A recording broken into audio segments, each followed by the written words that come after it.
মরণের রক্ত ঋণ শোধ করুন, শোধ করুন, শোধ করুন, শহীদের রক্ত হবে না কো ব্যর্থ। সকল মরণযন্ত্র ঋণ শোধ করুন, শোধ করুন, শোধ করুন। নেতৃত্বদান সর্বশক্তিকে দিন শরীর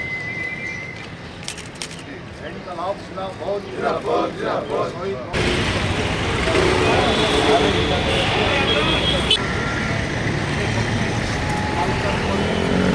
শহীদান দিবস।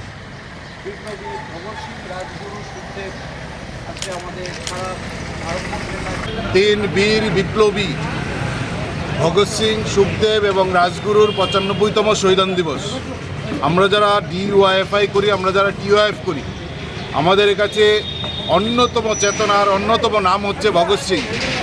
আমরা তাদের শহীদান দিবস উদযাপন করছি। গোটা রাজ্যের নানা কর্মসূচির মধ্য দিয়ে বিভিন্ন জায়গায় রক্তদান শিবির সংগঠিত হচ্ছে। আমরা জানি আজকে থেকে 95 বছর আগে ভগৎ সিং, সুখদেব, রাজগুরু তাদের ফাঁসিতে ঝুলিয়েছিল ব্রিটিশরা। মাত্র 23-24 বছর বয়সে তারা জীবন দিয়েছিলেন দেশের স্বাধীনতার জন্য, দেশের অর্থনৈতিক, রাজনৈতিক এবং সামাজিক স্বাধীনতার জন্য। কিন্তু স্বাধীনতার 78 বছর পরও ভগৎ সিংয়ের স্বপ্নের ভারত সফল হয়নি, বরং যে স্বাধীনতা অর্জিত হয়েছিল এই স্বাধীনতা আজকে বিজেপির, আরএসএসের নেতৃত্বে আক্রান্ত। সাম্রাজ্যবাদ মাথাচাড়া দিয়ে উঠছে, সাম্প্রদায়িকতা প্রচণ্ডভাবে গোটা দেশকে গ্রাস করার চেষ্টা করছে। ভগৎ সিংরা লড়াই করেছিলেন ব্রিটিশের বিরুদ্ধে, সাম্রাজ্যবাদের বিরুদ্ধে, সাম্প্রদায়িকতার বিরুদ্ধে।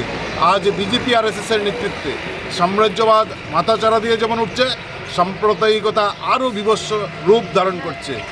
এই স্বপ্নের ভারত, ভগৎ সিংয়ের স্বপ্নের ভারত প্রতিষ্ঠার লক্ষ্যে ডিওএফআই, টিওএফের যে সংগ্রাম, এই সংগ্রামকে আরও তীব্র করার শপথ নিচ্ছি। সাম্প্রদায়িকতা এবং সাম্রাজ্যবাদের বিরুদ্ধে লড়াইকে তীব্র করার শপথ আজকের দিনে আমরা গোটা দেশে, গোটা রাজ্যে নানা কর্মসূচির মধ্য দিয়ে তোমরা ভগৎ সিংয়ের ছবি প্রতিকৃতির সামনে দাঁড়িয়ে এই শপথে আমরা গ্রহণ করছি।